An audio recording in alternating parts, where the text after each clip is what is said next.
इस कहानी में मैं आपको ले चलूंगा एक छोटे से गांव के पुराने मंदिर के पास, जहां समय जैसे ठहर सा गया हो। इस मंदिर की दीवारें, जो सदियों पुरानी हैं, आज भी गांव की कहानियों को अपने भीतर समेटे हुए हैं। जहां हवा में हल्की ठंडक थी, जो मन को एक अजीब सी शांति देती थी।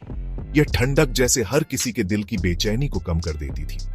और आसमान में चांद चमक रहा था, जैसे किसी ने चांदी की थाली को आकाश में टांग दिया हो। सपना, जो अक्सर अपनी जिंदगी के बारे में सोचने वहां आती थी, उस शांत शाम को भी अकेली मंदिर के आंगन में खड़ी थी। उस शांत शाम को भी अकेली मंदिर के आंगन में खड़ी थी। उसकी आंखों में एक अनकही कहानी थी, जो शायद किसी को सुनाने का इंतजार कर रही थी।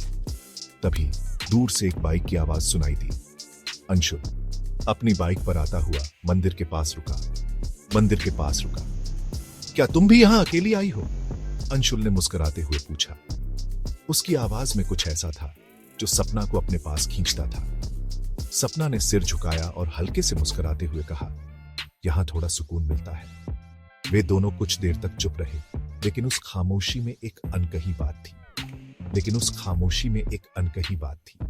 धीरे धीरे अंशुल ने सपना से बातें करना शुरू किया और वे दोनों एक दूसरे को समझने लगे। अंशुल की बातों में एक खिंचाव था, जो सपना को उस पल में अपनी दुनिया से बाहर लेकर चला गया। कुछ महीने बाद एक ठंडी रात में, जब पूरा गांव चांद की रोशनी में नहाया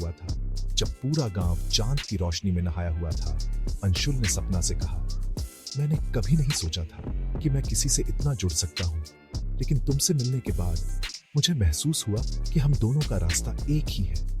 सपना ने उसकी आंखों में देखा और दिल की गहराई से उसे जवाब दिया, मेरे लिए भी तुम वही हो जिसे मैंने कभी चाहा था।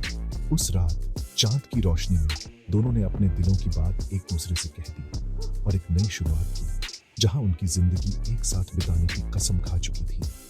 यही है सपना और अंशुल की कहानी, जो चांद के नीचे शुरू हुई और अब उनकी जिंदगी का हिस्सा बन चुकी है। इस कहानी में चांद केवल एक गवाह नहीं था, बल्कि उनके प्यार का एक प्रतीक भी था, और अब उनकी जिंदगी का हिस्सा बन चुकी है। यह कहानी हमें यह सिखाती है कि कभी-कभी सबसे साधारण जगहों पर भी हमें हमारी जिंदगी का सबसे महत्वपूर्ण हिस्सा मिल सकता है।